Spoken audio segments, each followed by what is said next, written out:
Assalamualaikum warahmatullahi wabarakatuh, para sedulur semuanya, dimanapun berada, semoga diberi keselamatan, kesehatan, dan rezekinya berlimpah ruah. Amin.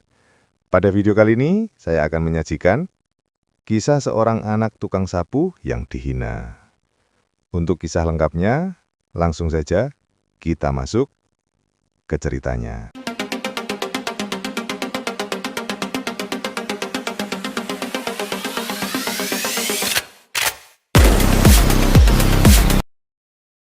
Namaku Raka. Sejak kecil, aku terbiasa hidup sederhana. Ayahku bekerja sebagai tukang sapu jalanan di kota kecil kami. Setiap pagi, sebelum matahari muncul, aku sering melihatnya mendorong gerobak reot sambil bersiul pelan, seolah-olah hidupnya selalu ringan meski keringat membasahi wajahnya. Ibuku, seorang penjual sayur keliling. Ia selalu berangkat dengan sepeda tua yang dipenuhi keranjang berisi sayur mayur. Seringkali ia pulang dengan wajah letih, tapi tetap tersenyum sambil berkata, "Yang penting halal, nak. Rezeki sedikit asal berkah, itu cukup." Aku memang tidak lahir dari keluarga kaya, tapi rumah kecil kami selalu hangat. Malam-malamku diisi dengan obrolan sederhana, bercanda bersama adik, atau mendengarkan cerita masa muda ayah sambil ditemani teh hangat buatan ibu. Aku masih ingat betul bagaimana aku selalu bangga melihat ayah menyapu jalan. Walaupun orang lain sering memandangnya rendah, bagiku ayah adalah pahlawan. Tanpa dirinya, jalanan akan penuh sampah dan kotoran. Di sekolah, aku bukanlah murid yang paling pintar, tapi aku rajin. Aku duduk di bangku paling depan, selalu mencatat dengan rapi dan membantu guru ketika diminta. Bagiku, belajar adalah satu-satunya cara untuk membuat hidupku berubah. Saat itu, hidupku terasa baik-baik saja. Aku tidak peduli dengan suara-suara kecil yang sesekali berbisik tentang anak tukang sapu. Aku merasa cukup hanya dengan doa ibu, pelukan ayah, dan cita-cita besar di dalam hati. Aku tidak pernah menyangka kebahagiaan sederhana itu akan segera terusik, bahwa statusku sebagai anak tukang sapu akan menjadi bahan ejekan yang kelak membekas dalam hidupku. Dan dari sanalah, perjalanan panjang penuh luka dan tekad dimulai. Hari itu, sekolah sedang mengadakan upacara. Semua murid berbaris rapi di lapangan. Aku berdiri tegak dengan seragam putih abu-abu yang sudah mulai pudar warnanya. Seragam itu sebenarnya bekas pemberian tetangga, tapi aku memakainya dengan penuh rasa bangga. Tiba-tiba, seorang teman menoleh ke arahku, lalu dengan suara cukup keras berkata, itu kan anak tukang sapu. Jangan dekat-dekat, nanti seragammu ikutan bau sampah." Sekelompok murid lain tertawa terbahak-bahak. Tawanya menusuk telingaku, membuat wajahku panas. Aku menunduk, berharap angin segera membawa kata-kata itu pergi. Tapi justru tawa mereka makin keras. Yang lebih menyakitkan, guru pembina upacara sempat menoleh ke arahku, lalu hanya tersenyum canggung tanpa membela. Saat itu aku merasa benar-benar sendirian. Sepulang sekolah, aku berjalan kaki sambil menahan tangis. Tapi di tengah jalan, aku melihat ayahku sedang bekerja. Dengan pelan ia menyapu daun-daun kering. Wajahnya berkeringat, tapi senyumnya tetap terukir. Aku berhenti sejenak. Aku ingin sekali memeluknya, tapi hatiku bimbang. Bayangan ejekan teman-temanku masih terngiang, seolah mereka sedang berteriak dalam kepalaku. "Anak tukang sapu! Anak tukang sapu!" Malamnya, aku menangis diam-diam di kamar. Untuk pertama kalinya, aku merasa malu pada pekerjaan ayah. Padahal sebelumnya, aku selalu bangga. Malam itu aku berbisik pada diriku sendiri. Apakah aku akan selamanya jadi bahan hinaan hanya karena aku anak tukang sapu? Aku belum tahu bahwa kejadian itu hanyalah awal dari luka yang lebih dalam. Sebuah peristiwa yang akan membuatku jatuh lebih keras lagi. Beberapa minggu kemudian, sekolahku mengadakan acara perpisahan. Semua murid dan orang tua hadir di aula besar. Aku datang bersama ayah. Ia memakai baju batik lamanya yang warnanya sudah memudar tapi tetap rapi. Aku sempat merasa bangga, hingga saat seorang teman berteriak lantang dari barisan depan, lihat, anak tukang sapu datang bawa bapaknya." Seketika tawa meledak. Suara riuh itu terdengar seperti palu godam yang menghantam kepalaku. Aku ingin berlari keluar, tapi tangan ayah menepuk bahuku dengan lembut, seolah berkata, "Kuatlah, nak." Namun tawa itu tak berhenti. Bahkan ada yang menirukan gaya ayah menyapu jalan, membuat gerakan pura-pura mendorong gerobak. Semua tertawa lebih keras. Mataku panas. Aku menunduk, menahan air mata agar tidak jatuh di hadapan mereka. Yang paling menyakitkan bukanlah ejekan teman, tapi bisikan orang tua mereka yang kudengar samar-samar. Kasihan ya, masa depan anak itu paling-paling juga nyapu jalan kayak bapaknya. Aku ingin berjerit. Aku ingin berteriak bahwa aku bukan sampah yang bisa diinjak-injak seenaknya. Tapi suaraku tertahan di tenggorokan.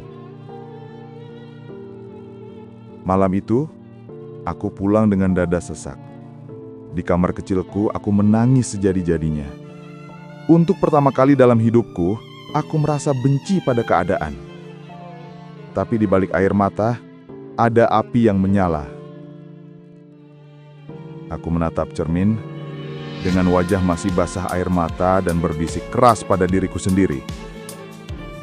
Suatu hari nanti, aku akan berdiri lebih tinggi dari semua orang yang menertawakanku. Aku akan buktikan bahwa anak tukang sapu bisa jadi orang besar. Itulah malam ketika aku membuat sumpah hidupku. Sumpah yang akan mengubah jalan takdirku. Meski aku harus melewati 1000 rintangan dan luka di depan sana. Keesokan harinya, aku bangun lebih pagi dari biasanya. Aku menatap wajah ayah yang tertidur di ruang depan. Tubuhnya kelelahan setelah semalaman lembur menyapu jalanan kota.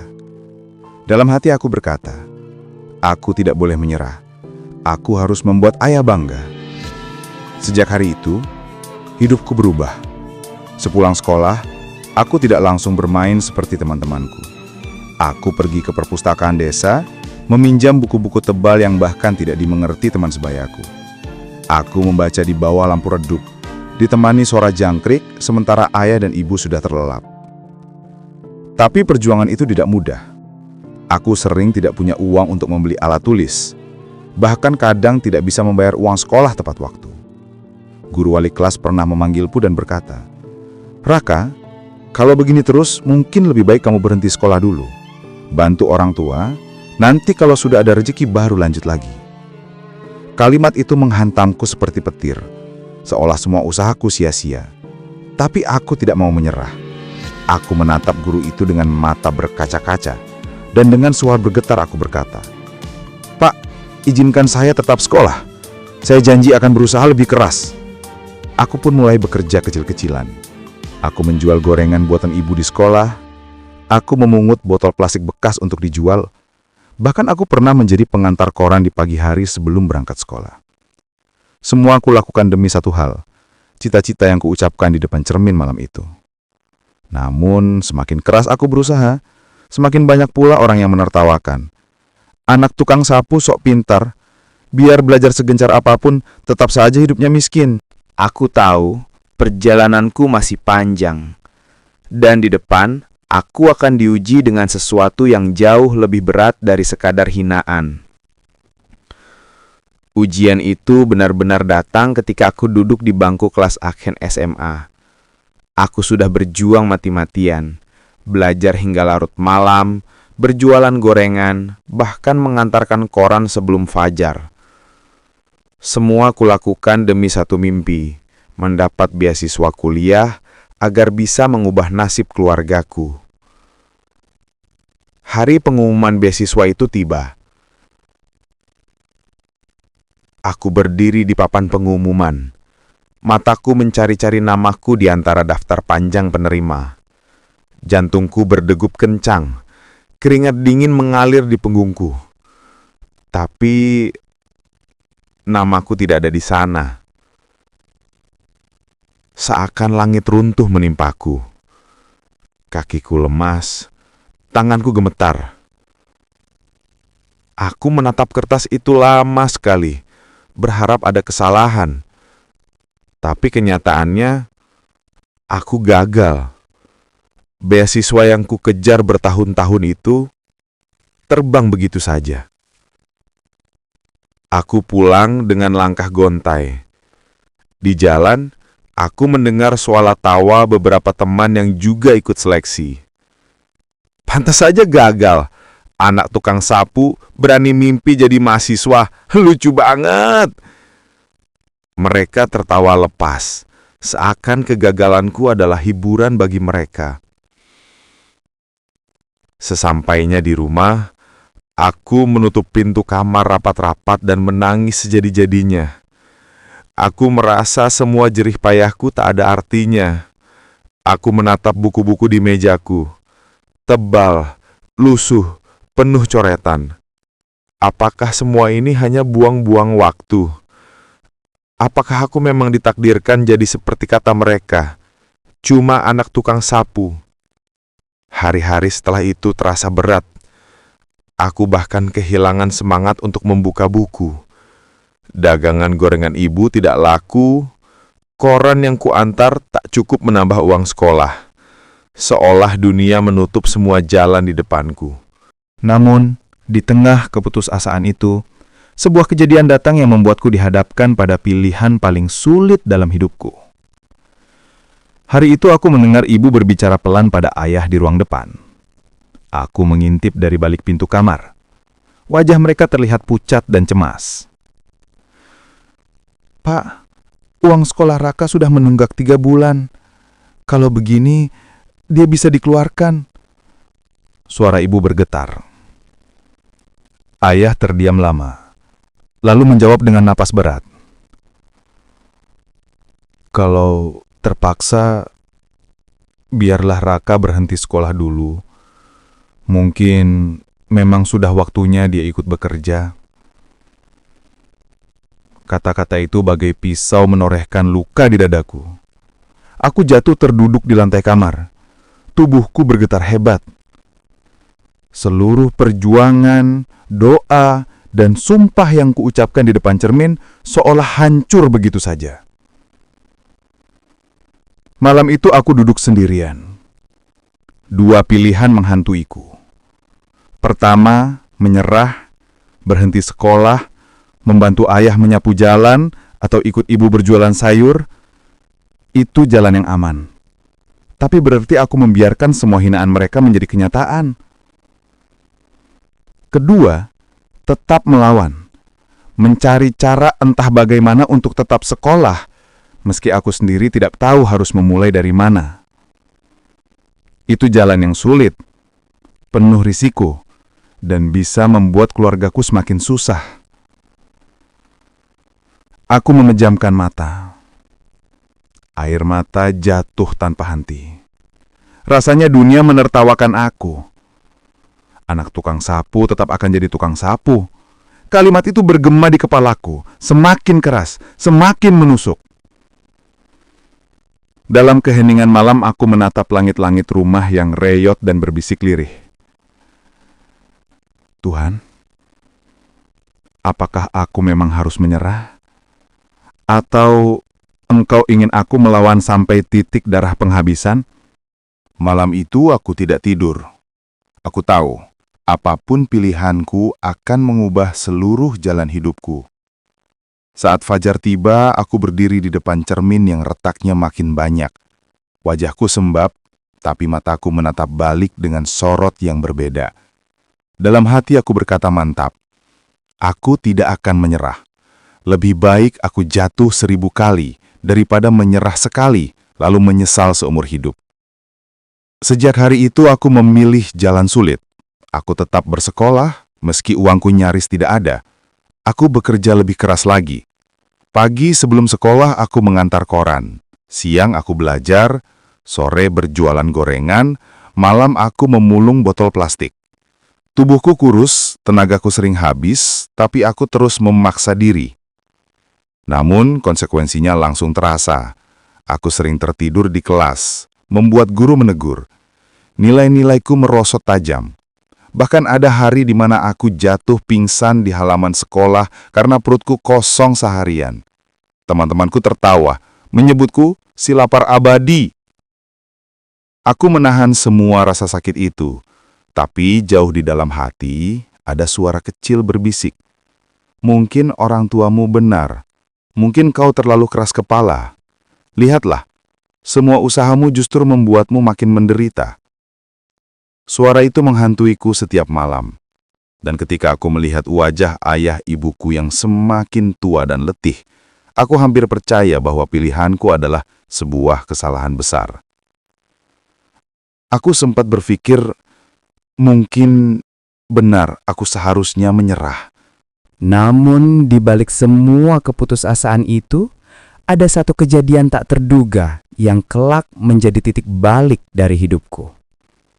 Hari itu, aku sedang duduk di depan warung kecil, menunggu gorengan ibu yang tak kunjung laku.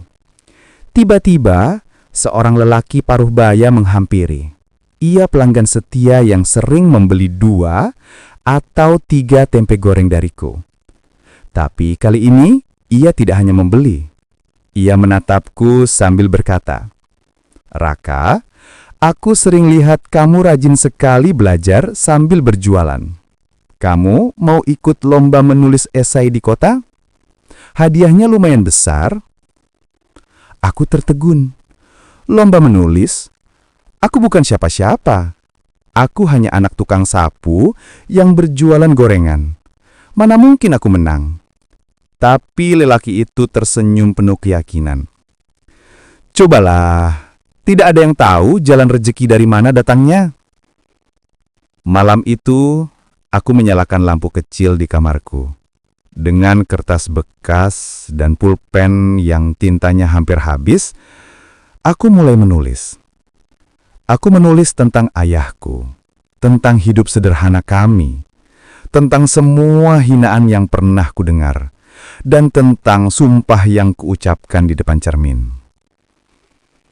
Menulis tentang hal itu terasa seperti luka yang terbuka kembali, tapi sekaligus juga obat yang menenangkan. Aku menulis dengan hati, bukan dengan kepintaran. Beberapa minggu kemudian, surat hasil lomba itu tiba. Tanganku gemetar ketika membuka amplopnya. Mataku tak percaya membaca tulisan di atas kertas. Juara 1, Raka, putra tukang sapu jalanan. Aku menjerit bahagia sambil memeluk ayah dan ibu. Untuk pertama kalinya dalam hidupku, aku merasa jerih payahku tidak sia-sia.